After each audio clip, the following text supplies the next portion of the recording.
রাজ্যের চুক্তিভিত্তিক কর্মীদের জন্য এই মুহূর্তে রাজ্যের অত্যন্ত বড় উদ্যোগ।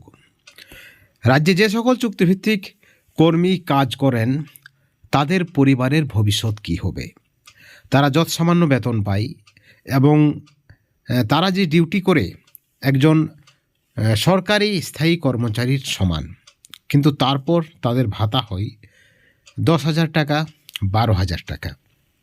এমতো অবস্থায় তাদের ছেলে মেয়েদের ভবিষ্যৎ কী হবে, তাদের পরিবারের কি হবে?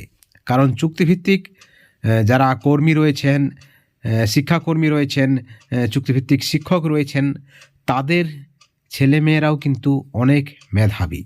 এমতো অবস্থায় অর্থের অভাবে সেই মেধার সঠিক বিকাশ ঘটে না, যার ফলে চুক্তিভিত্তিক কর্মীদের ছেলেমেয়েরা ভালো পড়াশোনা করতে পারে না। বন্ধুগণ, ঠিক এই পরিপ্রেক্ষিতে একটা ভালো উদ্যোগ নিয়েছে রাজ্য সরকার তথা নবান্নের পক্ষ থেকে। কিন্তু এই উদ্যোগটা শুধুমাত্র একটি দপ্তরের ক্ষেত্রে, সেটা হচ্ছে সিভিক ভলেন্টিয়ার।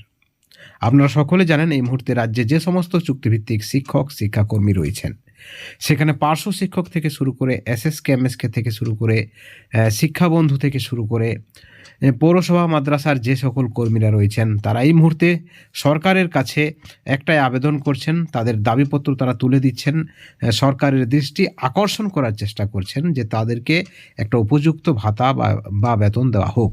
এবং সেটা কোথাও না কোথাও রাজ্য সরকারের যে নির্দেশ, হাইকোর্টের যে নির্দেশ, অর্থ দপ্তরের যে নির্দেশ 1/3/2024 স্ল্যাব অনুযায়ী 5 বছরের এক্সপিরিয়েন্স অনুযায়ী, 10 বছরের এক্সপিরিয়েন্স অনুযায়ী, 15 বছরের এক্সপিরিয়েন্স অনুযায়ী, 20 বছরের এক্সপিরিয়েন্স অনুযায়ী তাদেরকে বেতন বা ভাতা দেওয়া হোক এবং সেই সঙ্গে আরও বেশ কিছু সুবিধা দেওয়া হোক। যেমন চুক্তিভিত্তিক যে সকল শিক্ষিকা রয়েছেন, তাদের সিসিএল সহ ট্রান্সফার সহ আরও যে সকল দাবি রয়েছে, সেই দাবিগুলি যেন সরকার পূরণ করে। কারণ তারাও একজন মানুষ, তারাও একজন নাগরিক, তারা অত্যন্ত গুরুত্বপূর্ণ ভূমিকা পালন করছে। তাদের ডিউটি তারা সঠিকভাবে পালন করে, কর্তব্যের সঙ্গে পালন করে, তাহলে সরকার তাদের দাবি বা তাদের বঞ্চনার কথা কেন শুনবে না?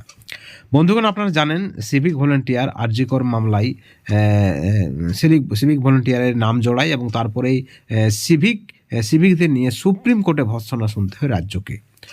অবশেষে সুপ্রিম কোর্টের যে প্রশ্ন, কিভাবে নিয়োগ হয়েছে, নিয়ম মেনে নিয়োগ হয়েছে কিনা, সিভিক ভলেন্টিয়াররা কোথা থেকে টাকা পায়, ঠিক সুপ্রিম কোর্টের ভর্ৎসনার পরেই সিভিকদের নিয়ে একেবারে নড়ে চড়ে বসেছে রাজ্য সরকার।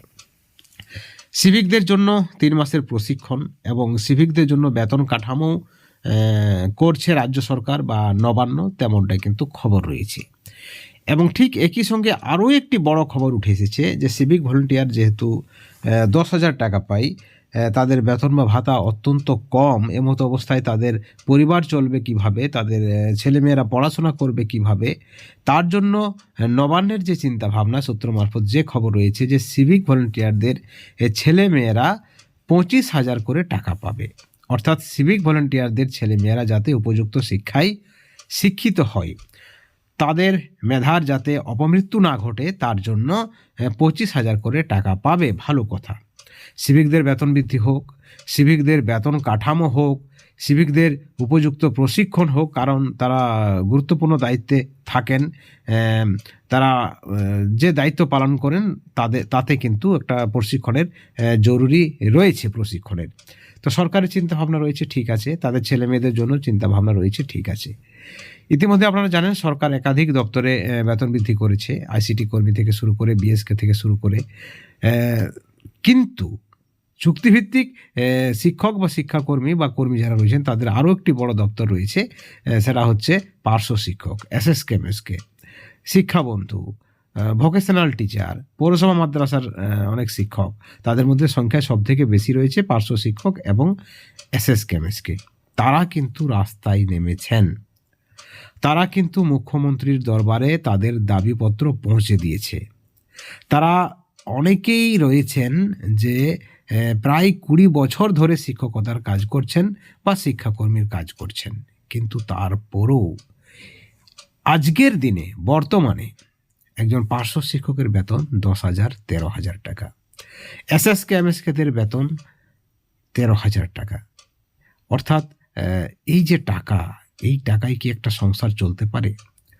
রাজ্য সরকার যদি সিভিক ভলেন্টিয়ারদের নিয়ে ভাবনা চিন্তা করতে পারে, তাদের ছেলে মেয়েদের ভবিষ্যতের কথা চিন্তা করতে পারে, তাহলে পার্শ্ব শিক্ষক, এসএসকে এমএসকে, শিক্ষাবন্ধু, academic supervisor, vocational teacher, part time শিক্ষক থেকে শুরু করে পৌরসভা মাদ্রাসার বাকি যারা চুক্তিভিত্তিক শিক্ষক এবং শিক্ষাকর্মী রয়েছেন, তাদের জন্য ভাবনা চিন্তাটা কেন করা হবে না? সরকারপন্থী নেতৃত্বরা বলছেন যে তারা বারবার ছুটে গিয়েছে শিক্ষামন্ত্রীর কাছে, মুখ্যমন্ত্রীর কাছে, বিভিন্ন সময়ে পজিটিভ আশ্বাস মিলেছে, সদর্থক বার্তা মিলেছে, কিন্তু তারপরও কাজের কাজ কিছু হয়নি। শুরুতে আপনারা দেখলেন ভিডিওর শুরুতে একটি স্ক্রিনশট, সেখানে কিন্তু একজন সরকারপন্থী নেতৃত্ব বলছেন রমিউল বাবুকে, কারণ রমিউল ইসলাম এই মুহূর্তে পার্শ্ব শিক্ষক, তৃণমূল পার্শ্ব শিক্ষক সমিতির সভাপতি এবং আরও 6টি দপ্তরের দায়িত্বে রয়েছেন, অর্থাৎ এসএসএম কর্মীদের দায়িত্বে তিনি রয়েছেন।